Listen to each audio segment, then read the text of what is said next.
আসসালামু আলাইকুম। সুপ্রিয় শিক্ষার্থীবৃন্দ, নতুন আরেকটি ক্লাসে তোমাদের সবাইকে স্বাগতম। আজকে আলোচনা করব অষ্টম শ্রেণীর ইংলিশ ফর টুডে বই থেকে।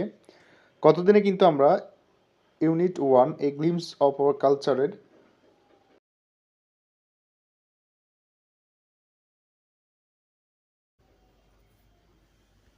ইউনিট 1 লিসেন 1 এবং 2 আলোচনা করেছিলাম, অর্থাৎ পিপলস মিউজিক এবং নকশি কাঁথা। আজকে আমরা আলোচনা করব listen number 3 hour ethnic friends, অর্থাৎ আমাদের আদিবাসী বন্ধুরা। সুপ্রিয় শিক্ষার্থীবৃন্দ, এই টেক্সটটা আলোচনা করার আগে চলো আমরা দেখে নেই এখান থেকে গুরুত্বপূর্ণ কি ওয়ার্ড মিনিংগুলো রয়েছে। সুপ্রিয় শিক্ষার্থীবৃন্দ, প্রথমে আমরা যে ওয়ার্ড মিনিংগুলো দেখব গুরুত্বপূর্ণ, 1 নম্বরে রয়েছে হচ্ছে গ্রুপ। গ্রুপ মানে হচ্ছে দল। 2 নম্বরে কিন্তু ইন্ডিজিনিয়াস মানে আদিবাসী, কালচার মানে সংস্কৃতি, এন্ডাঞ্জার্ড মানে হচ্ছে বিপন্ন। এরপরে এক্সটিংকশন মানে হচ্ছে বিলুপ্তি, ল্যাঙ্গুয়েজ মানে ভাষা, বিলিফ মানে হচ্ছে বিশ্বাস, সিস্টেম মানে পদ্ধতি, কলোনিয়াল ঔপনিবেশিক, অপারেশন মানে হচ্ছে দমন, লিগেসি হচ্ছে ঐতিহ্য। এরপরে প্রিজার্ভ মানে সংরক্ষণ করা, প্রিজার্ভ। ডিসপ্লেসমেন্ট হচ্ছে উচ্ছেদ, মার্জিনালাইজেশন হচ্ছে প্রান্তিকরণ, লিভলিহুড মানে হচ্ছে জীবিকা। কন্ট্রিবিউশন মানে অবদান, কালচার মানে সংস্কৃতি, কনস্ট্রাকশন নির্মাণ, কানেকশন মানে হচ্ছে সংযোগ। সুপ্রিয় শিক্ষার্থীবৃন্দ, এই ছিল আমাদের গুরুত্বপূর্ণ ওয়ার্ড মিনিং। তোমরা চাইলে ওয়ার্ড মিনিংগুলো কিন্তু অবশ্যই পড়ে স্ক্রিনশট দিয়ে রাখতে পারো। কথা না বলে চলো আমরা টেক্সটে চলে যাই। তো এই হচ্ছে আমাদের টেক্সট, তোমরা দেখতে পাচ্ছ already.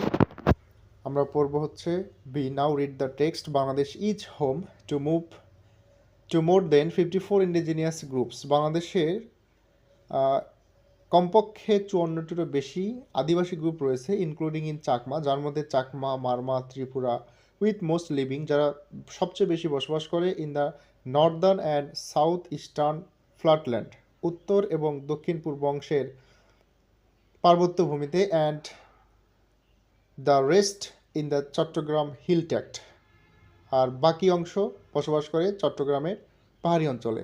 They have distinct lifestyle, তাদের কিন্তু স্বতন্ত্র জীবনধারা রয়েছে, ইকোনমিক প্র্যাকটিস, অর্থনৈতিক চর্চা রয়েছে, অ্যান্ড বিলিফ সিস্টেম, ধর্মীয় বিশ্বাস রয়েছে তাদের আলাদা আলাদা। This groups speak at least 35 distinct language, আর এই গ্রুপগুলো কমপক্ষে 35টি স্বতন্ত্র ভাষায় কথা বলে, adding to the country's cultural richness, যেটা আমাদের দেশের সংস্কৃতিকে কিন্তু একটা পরিপূর্ণতা দান করবে। হাউএভার, যাই হোক, many of this language are endangered, কিন্তু এই ভাষাগুলোর মধ্যে বেশিরভাগ ভাষাই কিন্তু এন্ডেঞ্জার্ড মানে হচ্ছে হুমকির সম্মুখীন হচ্ছে, বিপন্ন হয়ে যাচ্ছে। At the dominance of Bangla and modern societal pressure push them toward extension, a global issue known as language death, যেটা বর্তমানে ল্যাঙ্গুয়েজ ডেথ নামে পরিচিত। The UN warns that many indigenous language are disappearing. UN মানে হচ্ছে United nation, অর্থাৎ জাতিসংঘ সতর্ক করে দিয়েছে যে ম্যানি ইন্ডিজিনিয়াস ল্যাঙ্গুয়েজ, অর্থাৎ আদিবাসী ভাষাগুলো আর ডিসঅ্যাপিয়ারিং, হারিয়ে যাচ্ছে, with one dying every 2 weeks, অর্থাৎ প্রতি সপ্তাহে একটা করে ভাষা হারিয়ে যাচ্ছে। During the British colonial rule, অর্থাৎ ঔপনিবেশিক এই শাসনের সময়ে ইন্ডিজিনিয়াস কমিউনিটিস, আদিবাসী সম্প্রদায় যারা ছিল, played a significant role in resisting operation, তাদের ঔপনিবেশিক শাসন দমন করার সময় আমাদের এই আদিবাসী বন্ধুরা কিন্তু গুরুত্বপূর্ণ ভূমিকা, সিগনিফিক্যান্ট রোল পালন করেছিল। লিডার্স লাইক সিধু এবং কানু, আপনারা সবাই জানেন সিধু এবং কানু হচ্ছে সাঁওতাল বিদ্রোহের কিন্তু দুজন প্রধান নেতা ছিল।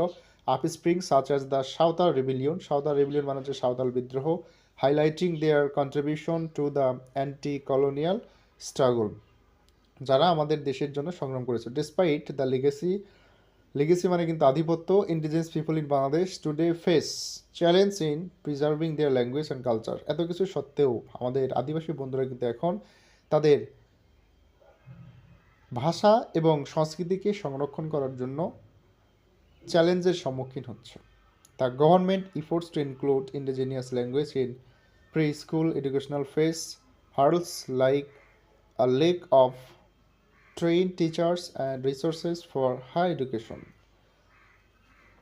সরকারের গুরুত্ব দিতে হবে আমাদের আদিবাসী ভাষা শেখার যে প্রাথমিক স্কুল সেখানে এবং আদিবাসীদের শিক্ষার প্রতি কিন্তু এই জায়গাতে কিন্তু এখন পর্যন্ত আমাদের ট্রেন টিচারের অভাব, যেটা আমাদের আদিবাসীদেরকে শিক্ষা থেকে অনেকটা দূরে রেখেছে।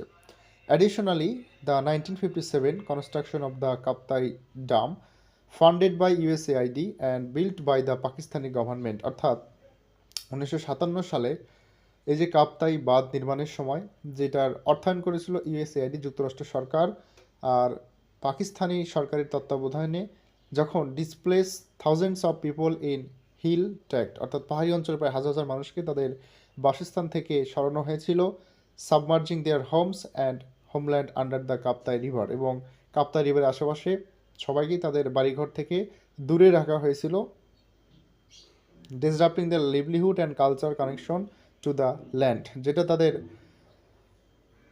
জীবনযাত্রাকে, সংস্কৃতিকে বিঘ্নিত করেছিল। This history of displacement and ongoing marginalization continues to affect indigenous communities in Bangladesh. আর এই ইতিহাস এখন পর্যন্ত বাংলাদেশের আদিবাসী বন্ধুদেরকে কিন্তু প্রান্তিকরণ এবং তাদের বাসস্থানকে ডিসপ্লেসমেন্ট অর্থাৎ বিচ্ছিন্ন করে রেখেছে। সুপ্রিয় শিক্ষার্থীবৃন্দ, এখান থেকে আমরা আসলে কি বুঝলাম? এক কথা যদি আমরা বলি, আমাদের আদিবাসী বন্ধু যারা রয়েছে, আমাদের দেশের ক্রান্তিকালে তারা আমাদের দেশকে, দেশের মানুষকে রক্ষা করার জন্য গুরুত্বপূর্ণ ভূমিকা পালন করেছিল।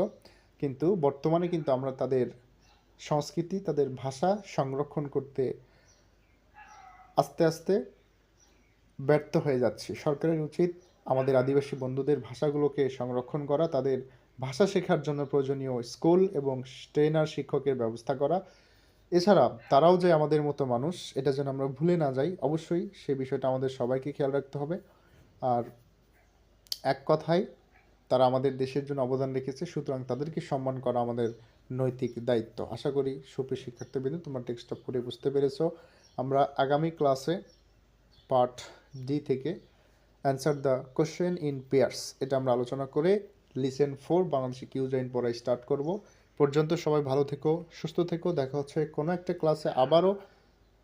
আসসালামু আলাইকুম।